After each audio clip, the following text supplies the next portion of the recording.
Advisory. Some episodes of the 1836 podcast are not intended for all audiences due to details that might be considered disturbing. Listener and viewer discretion is advised.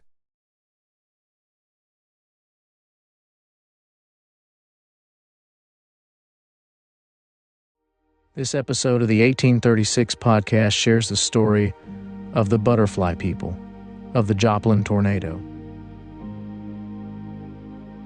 For centuries, the Ozarks of Arkansas were home to a rich and varied tradition of folklore passed down through the generations. Native American tribes like the Quapaw, Cherokee, and Osage passed down stories of mystical beings. These stories, woven into their oral history, described winged creatures, unearthly and elusive, believed to guard nature's secrets. These beings, often described as fairy-like, held special significance in the culture of the indigenous peoples of the region. Their wings were said to shimmer in the light, their forms were delicate and graceful, and their presence was both enigmatic and protective. They were guardians of the natural order, unseen but always present. Vance Randolph, the folklorist who studied the Ozarks extensively, took these tales of the fairy-like people to a broader audience. His writings, rich with local myths and supernatural occurrences, chronicled stories of these mystical beings that seemed to inhabit the woods and hills of the Ozarks. In Randolph's accounts, many of these creatures were described as tiny, often no taller than a child's waist, with wings that resembled those of moths or butterflies. They were thought to be part of the spirit world, offering protection to the land and those who lived on it. The fairies in Randolph's work were creatures of a realm that humans rarely touched but could encounter under special circumstances, especially in times of great need or danger. In more recent times, similar encounters have been described within the framework of Christian faith. Michael Jackson, a parishioner of the Cathedral of St. Andrew in Little Rock, has shared his personal experiences with what he believed to be angels. After surviving 2 near-death experiences, he claimed to have witnessed the presence of divine beings actively watching over and guiding human lives. These figures with delicate wings hovered near the individual, offering a sense of peace in the face of fear and danger. Jackson believed they were sent by God to protect him during a time of personal crisis, reinforcing the idea that these winged beings were more than just folklore. They were messengers and guardians, divine in nature.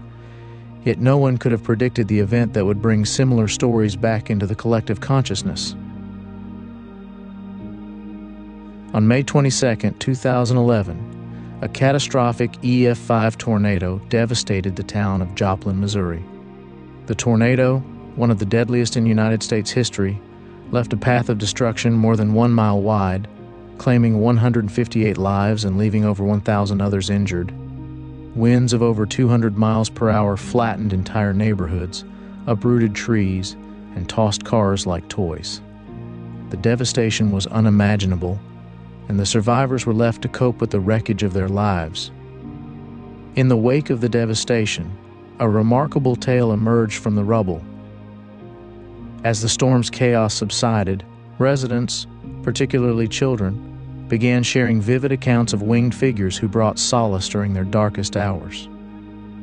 These mysterious entities, soon dubbed the butterfly people, were said to have hovered protectively over those in danger.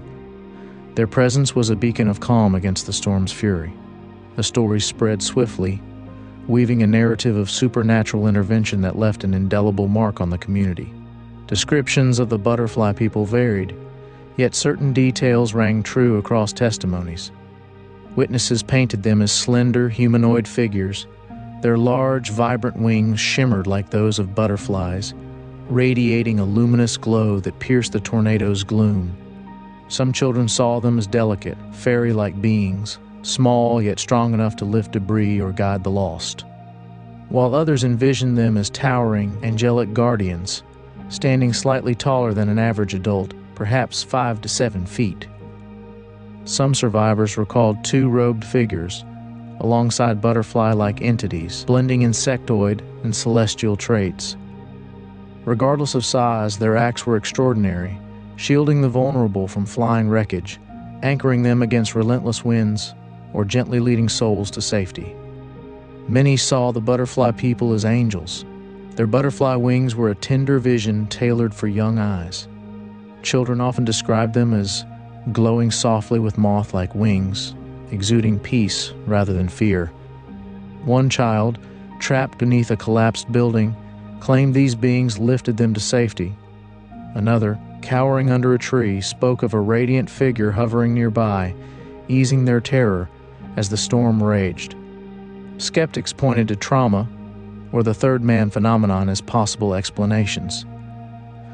The third man phenomenon is the experience of sensing an unseen, comforting presence, often described as an extra companion, during extreme, life-threatening situations.